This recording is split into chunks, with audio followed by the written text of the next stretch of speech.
Hello everyone, আমার একটা favourite রান্না অনেক দিন পরেই করব, তাই ভাবলাম তোমাদের সাথে শেয়ার করি। কচু শাক রান্না করতে যেহেতু অনেকটাই টাইম লাগে, সেহেতু কিন্তু কচু শাক বেশি একটা রান্না করা হয় না, কিন্তু আজকে অনেক দিন পর রান্না করব, তাই ভাবলাম তোমাদের সাথে একটু শেয়ার করি। দেখো, কচুর শাকগুলোকে কিন্তু আমি ভালো করে মাঝখান থেকে কেটে নিলাম, আর নিচের যে কচুগুলো ছিল সেগুলোকে কিন্তু আমি টুকরো টুকরো করে ভালো করে কেটে নিলাম। তারপরে কিন্তু আমি ভালো করে এগুলোকে ধুয়ে নেব, কেননা টুকরো টুকরো করে কেটে যদি আমি ধুই তাহলে কিন্তু ধোয়াটা ভালো করে পরিষ্কার হবে না, তার জন্য আমি এইভাবে কেটেই ভালো করে আমি আগে ধুয়ে নেব।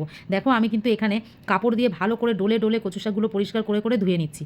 তারপরে কিন্তু আমি কাটবো এটাকে কুচি কুচি করে। এই দেখো, আমি কাটতে চলে এসেছি। কচু শাকটাকে কিন্তু ভালো করে ছুলে নিয়ে তারপরে কিন্তু আমি কুচি কুচি করে কেটে নেব। তোমরা সবাই কমেন্টে বলো যে তোমাদের ইলিশ মাছের মাথা দিয়ে কচু শাক খেতে ভালো লাগে নাকি চিংড়ি মাছ দিয়ে কচু শাক খেতে ভালো লাগে। আমার কিন্তু দুটোই ভালো লাগে, কিন্তু আমাদের বাড়িতে যেহেতু বাচ্চারা রয়েছে, ওরা ছোটো ছোটো রয়েছে, ওরা ইলিশ মাছের মাথা দিয়ে বেছে বেছে না কচু শাক খেতে পারে না, যার জন্য আমি চিংড়ি মাছ দিয়েই কিন্তু বেশিরভাগ কচু শাকটা রান্না করি।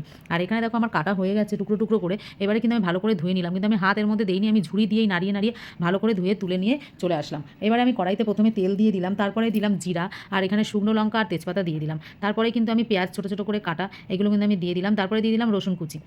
তারপরে দিয়ে দিলাম আমি কাঁচা লঙ্কা লম্বা করে চিড়ে রেখেছিলাম, সেইগুলো আমি দিয়ে দিলাম। তারপরে নুন আর হলুদ দিয়ে আমি ভালো করে নাড়িয়ে অল্প একটুখানি ভাজা করে নিয়েছিলাম এগুলোকে। তার মধ্যেই কিন্তু আমি চিংড়ি মাছ দিয়ে দিয়েছি।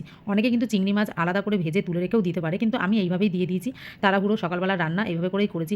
আর কচু শাকগুলো কিন্তু অনেকে আগে থেকে সেদ্ধ করে নেয়, আমি কিন্তু সেদ্ধও করিনি, এইভাবে করেই দিয়ে দিয়েছি। এই কচু শাকগুলো কিন্তু খুবই মিষ্টি খেতে, এগুলো যেভাবেই রান্না হোক একদমই গলা চুলকাবে না, তার জন্য আমি এইভাবেই রান্না করি। এইভাবে আমার তাড়াতাড়িও রান্না হয়ে যায়। তারপর কিন্তু দেখো, কচু শাকটা অনেকটাই কমে এসেছে, আর আমার বাদবাকি যে কচু শাকগুলো ছিল সেগুলো কিন্তু আমি এর উপরে ঢেলে দিয়ে দেবো আর ঢাকা দিয়ে দেবো, তাহলে তাড়াতাড়ি কমে আসবে। দেখো, অনেকটাই সিদ্ধ হয়ে গেছে কচুগুলো। এবার ভালো করে নাড়িয়ে দেবো, আর নাড়াতে নাড়াতে কিন্তু এই কচু শাকের জলটাও অনেকটা টেনে যাবে, আর এগুলোও কিন্তু অনেকটা কমে আসবে। দেখো, অনেকটাই কিন্তু কমে এসছে। এটাই নাড়াতে নাড়াতে দেখো, রান্না করতে করতে আমার কচু কিন্তু পুরো রেডি হয়ে গেছে, একদম পুরো টাইট টাইট হয়ে গেছে, আর জল কিন্তু পুরো টেনে গেছে। দেখো, দেখতে কীরকম হয়েছে কচুর শাকগুলো। রান্নাটা কেমন হলো তোমরা অবশ্যই বলো। ভাতের সাথে কচুর শাক, বলো আর কি চাই।